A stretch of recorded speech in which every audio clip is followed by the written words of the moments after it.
This is the FPL Draft Zone, your fantasy team's best signing of the season. The first half of Gameweek 37 is over, but how will the results impact Gameweek 38?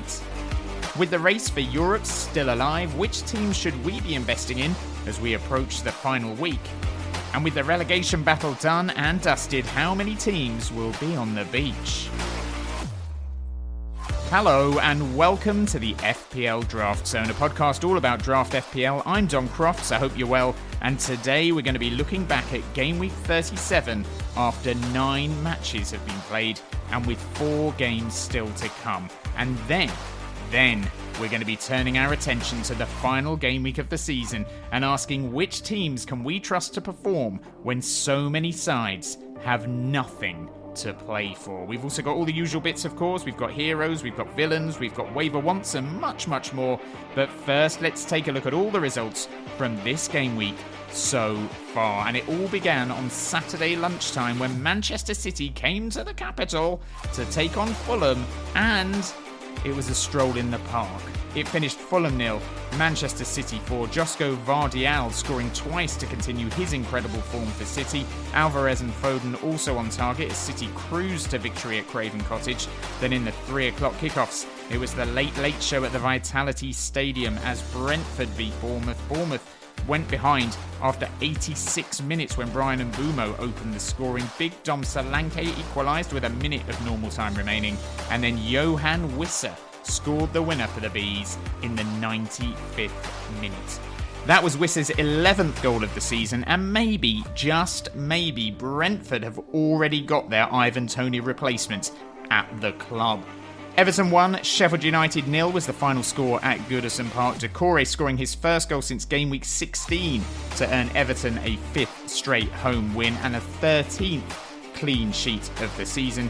It finished Newcastle 1, Brighton 1 at St James's Park. Newcastle's hopes of finishing 5th almost over after this result. Veltman scoring for the Seagulls, Longstaff equalising for the Toon, who are now 6 points adrift of Spurs with 2 games to play, and that is because Spurs beat Burnley in North London. 2-1 it finished. Burnley actually took the lead in this one, but Pedro Porro and Mickey van der Ven turned the game on its head for the home side. West Ham 3, Luton 1 at the London Stadium, a final home win for David Moyes and a result that almost certainly ends Luton's stay in the top flight. Alfie Doughty earned an assist for the Hatters, with Lakonga scoring for the visitors, but goals from Ward-Prowse, Souček and George Earthy saw West Ham earn all 3 points. Wolves 1, Crystal Palace 3 at Molineux. Wolves' awful end to the season continued with defeat to Oliver Glasner's side. Elise, Eze and Mateta with the goals for the Eagles.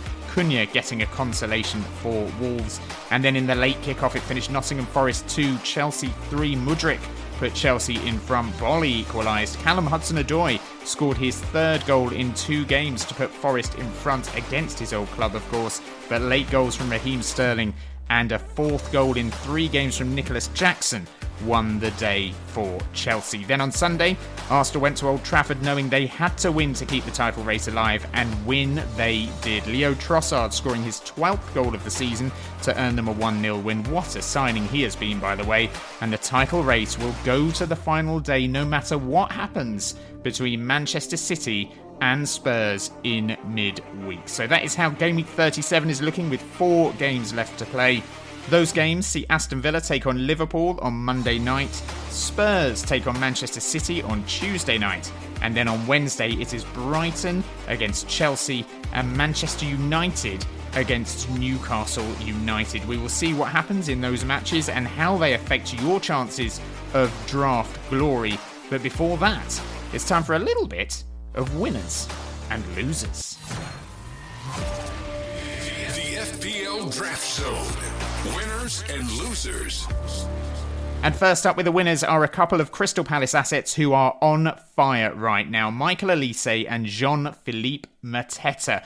Elise got a goal and an assist against Wolves. He now has 3 returns in his last 2 games. He has 10 goals and 5 assists for the season, and those returns have come in just 1,182 minutes of action, which works out at just over 13 matches. So he is returning at a better rate of a return every 90 minutes. Elise is also a bonus points magnet. He's got 21 bonus points now, including 2 at Molineux. And if he can stay fit next season, especially if he ends up moving to a bigger club, he's going to be a very in-demand draft signing.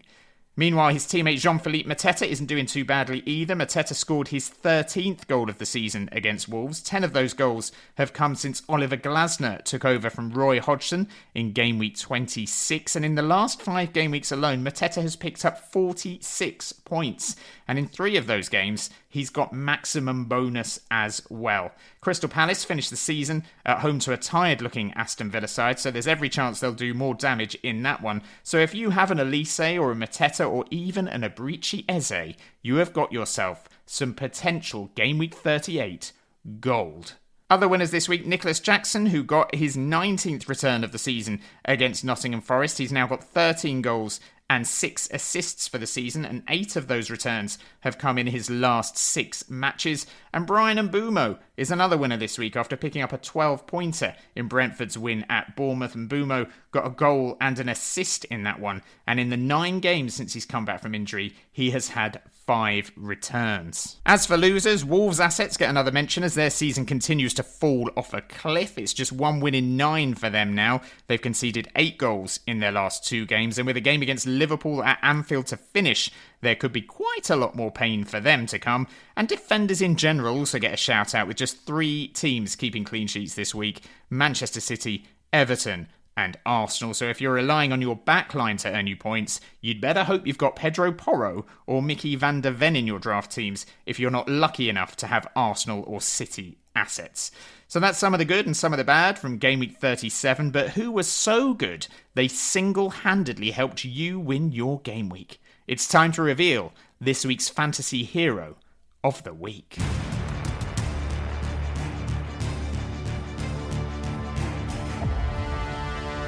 Hero of the Week.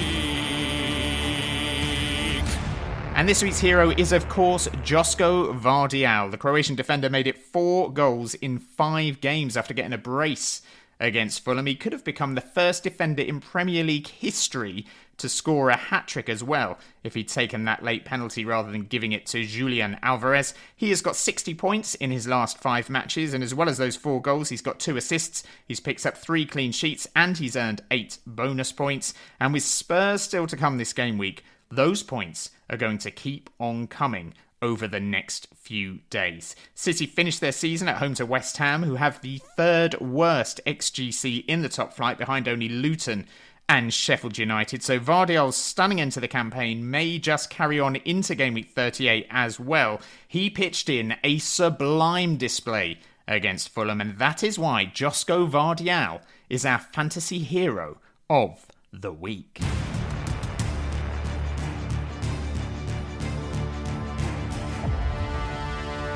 Hero of the Week.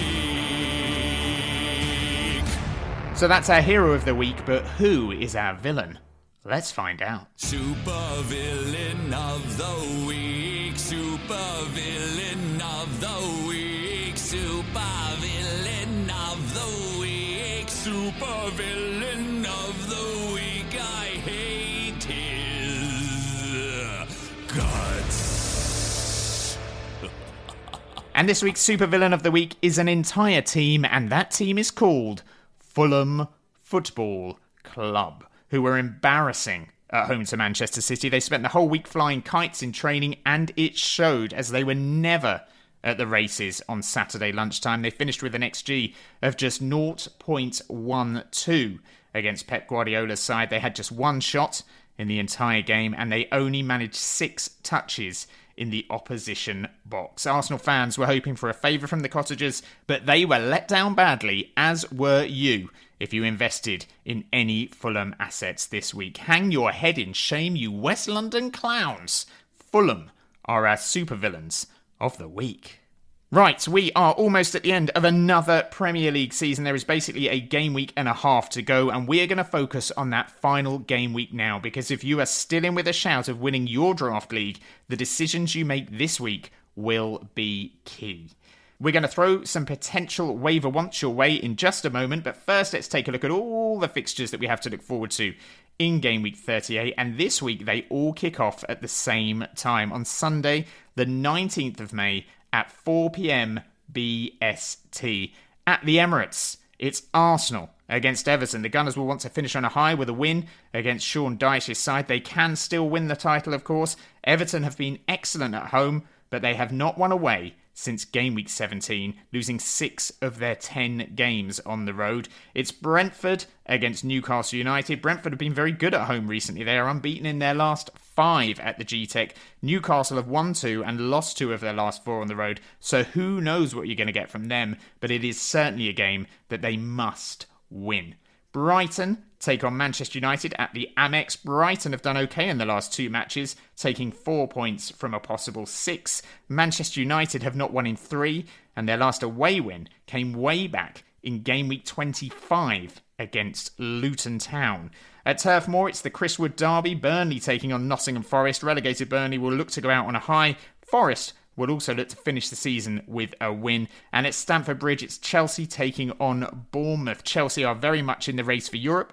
After a strong end to the season, Bournemouth will be a tough test, but they have lost their last 2 now after all that talk about their fine form since November. Crystal Palace finished their season at home to Aston Villa. Their form has been excellent since Oliver Glasner took over. Aston Villa's long season seems to be catching up with them, but depending on their result against Liverpool this week, they may still need a result in this one to secure Champions League football. And at Anfield, it's Liverpool taking on Wolves, the beachiest of all the on-the-beach sides. And Liverpool fans and players will be looking to give Jurgen Klopp the send-off he deserves. At Kenilworth Road, Luton take on Fulham. Luton have to hope Forest lose to Burnley and that they somehow overturn a 12-goal deficit by absolutely annihilating the Kite Flyers. And at the Etihad, the fans will be expecting another title celebration as they take on West Ham, David Moyes' side, for one more game. West Ham has sprung a surprise on the last day before, of course, all the way back in 1995 when they drew with Manchester United to hand Blackburn Rovers their sole Premier League title. And don't forget, David Moyes is Mikel Arteta's footballing dad. So fingers crossed for the Hammers. And then to finish at Bramall Lane, it's Sheffield United taking on Spurs. Depending on the midweek results, Spurs could have the likes of Newcastle and Chelsea breathing down their necks in the race for that Europa League place. Sheffield United will want to end a disastrous return to the top flight with a home win. So those are your fixtures for the final day, but who should you be targeting for your draft team? It's time for Waiver Wants. The FPL Draft Zone. Waiver Wants. Lots to get through this week, but the first thing to take into consideration are the fixtures, because a lot of teams now have nothing, nada, zilch, zip, zero to play for. Some of those teams have shown the fight and desire to get results despite this. Others have been flying kites and getting very much beach ready. Crystal Palace are riding the crest of a new manager bounce. Brentford are playing well for Thomas Frank, and Roberto De Zerbi seems to have reinvigorated Brighton, so they're all teams whose assets are well worth considering. Meanwhile, the likes of Wolves and Fulham look like they have completely checked out for the season.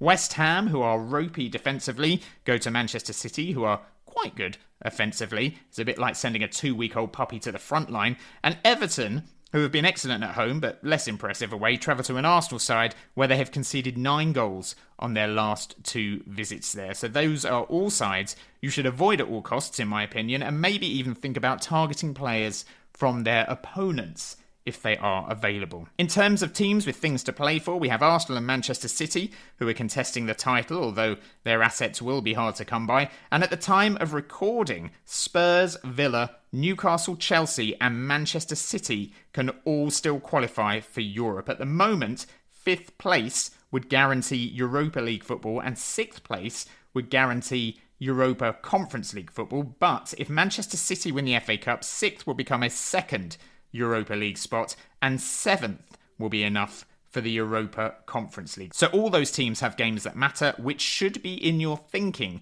when you are planning your waivers. Speaking of which, onto the players we think are worth wavering. And we'll start with the goalkeepers, with Muric of Burnley having another good week. 5 points against Spurs, making it 4 returns in as many games despite 0 clean sheets in that time. Burnley finish at home to Nottingham Forest, who I think may well be on the beach now that they're safe. So I would fancy Muric to have another good week in game week 38. And Crystal Palace and Dean Henderson are worth a look as well. They are in their best moments of the season. And if you assume that Manchester City take something from Spurs on Tuesday, Champions League football will already be assured for Aston Villa. So they will have nothing to play for at Selhurst Park. And Bart Verbruggen has had a good end to the season with Brighton. They take on Manchester United at the Amex. Brighton have the 8th best record in the league in terms of XGC. They got a clean sheet in their last home game against Aston Villa, who are a far superior side to Manchester United right now. And 7 saves at St James's Park on Saturday earned Verbruggen 5 points there. So if you need a keeper, Verbruggen has the potential for both clean sheet and save points. In defence, there are a host of teams to target this week, despite the lack of clean sheets in game week 37. Liverpool defenders should be high on your radar as they play a Wolves side who have been abysmal of late. Liverpool will want to give Jurgen Klopp the ultimate send-off, and I can see them winning this one by a very healthy margin. Konate's injury problems mean there's every chance he is still available on your waivers, and if he gets injured against Aston Villa on Monday, Kwanzaa will get minutes instead, and he's likely to be free as well. So keep an eye on what happens in that game against Aston Villa. Chelsea take on Bournemouth at Stamford Bridge, and they need a win to give them a chance of qualifying for Europe. Thiago Silva will almost certainly play in what will be his last game for the club. Cucurella offers a little more offensive threat if he is available, and then it's a toss-up between the likes of Badiashile, Chalobah, James and Gusto for the other spots in their starting 11. I wouldn't rule out a clean sheet for Crystal Palace either against Aston Villa, and those wing-backs have been doing the business for Oliver Glasner's side. So if the likes of Mitchell or Munoz are still available, they would be great pickups. Mitchell has 2 12-point returns in his last 6 games, and Alfie Doughty was back amongst the points for Luton at the weekend against West Ham, and I actually fancy Luton to bow out with a win against Fulham, so he's worth a look if you want someone from the Hatters with some offensive potential. Spurs, well, they could keep a clean sheet against Sheffield United given how bad the Blades are, but I can't see it, so I would still avoid their defensive assets if I were you. And then, of course, if there is any defensive availability from the likes of Arsenal or Manchester City, snap them up, Buttercup. Onto midfield, Harvey Elliott has been in great form for Liverpool of late, and they take on a Wolves side in freefall. Elliott has 3 returns in his last 6 games, not including Monday's match with Aston Villa, and those returns included a 12-point return against Spurs. Ross Barkley has had a great season for Luton, and I fancy him to go out with a return against Fulham given their beachiness and his quality. He will be playing probably to secure a move to another Premier League side. And at Brighton, there's 2 options that could be worth looking at. They play Manchester United. Simon Adingra has not returned since game week 25, but against Aston Villa in game week 36, he had an XGI of 0.72. And as we all know, Manchester United are useless, so more chances are incoming for him. And Julio Enciso played 66 minutes against Newcastle this weekend, and he walked away with an XGI of 0.66. So he wasn't far off a return in a much tougher match than the one he will face on the final day. Mikhailo Mudryk is worth a look if you want to weigh into that Chelsea attack. The likes of Palmer and Madueke and Jackson will be taken, I'm sure, but there is a chance that the Ukrainian winger won't be. He scored against Nottingham Forest this weekend, but he also had a high XGI the week before against West Ham, and he's finally showing signs of being a player who can make a difference for the Blues.